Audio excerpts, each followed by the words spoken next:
ABTA মাধ্যমিক test paper 2023-24 থেকে 11 নম্বর প্রশ্নটি নিয়ে আজকের এই ভিডিওতে আলোচনা করব।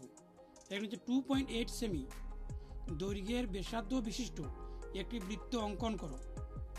বৃত্তটির কেন্দ্র থেকে 7.5 সেমি দূরের একটি বিন্দু থেকে বৃত্তের উপর দুটি স্পর্শ অঙ্কন করো। এখানে হচ্ছে একটি 2.8 সেমি বৃত্ত অঙ্কন করতে হবে আর 7.5 সেমি দূরে আরও একটি বৃত্ত অঙ্কন করতে হবে। এটা হচ্ছে 2.8, এখানে হচ্ছে 7.5, এর থেকে বড়, সামনে একটু বেশি করে নিচ্ছি।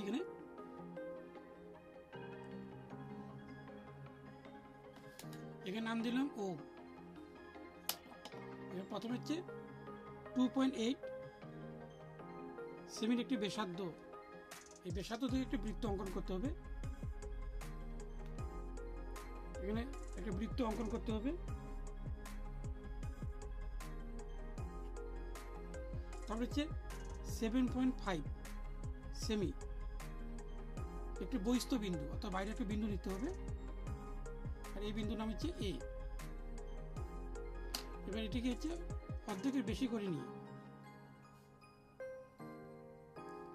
উপরে আর নিচে চাপ দিলাম, তা এই বিন্দু বসিয়ে কেটে দিলাম এখানে। এবারে স্কেলের সাহায্যে যুক্ত করে দেবো। এখানে যুক্ত করে দিলাম, এখানে নাম দিলাম এক্স। এবার এখানে বসিয়ে এ বিন্দু অথবা হচ্ছে ও সমান করে নিয়ে একটি বৃত্ত অঙ্কন করতে হবে।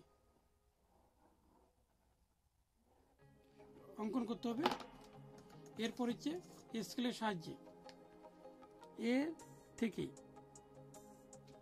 যুক্ত করে দিতে হবে।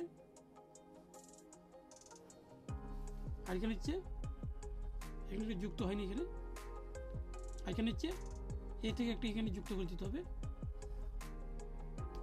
এখানে নাম দিলাম হচ্ছে পি, আর এখানে নাম দিলাম হচ্ছে কিউ। এখানে যুক্ত করে দিলাম এখানে স্কেলের সাহায্যে। এরপর লিখতে হবে এ পি আর হচ্ছে এ কিউ, অর্থাৎ A P R A Q হলো বহিস্থ এ। বহিস্থ এখানে এ বিন্দু হচ্ছে, বহিস্থ এ বিন্দু থেকে ও কেন্দ্রীয় বৃত্তের স্পর্শক।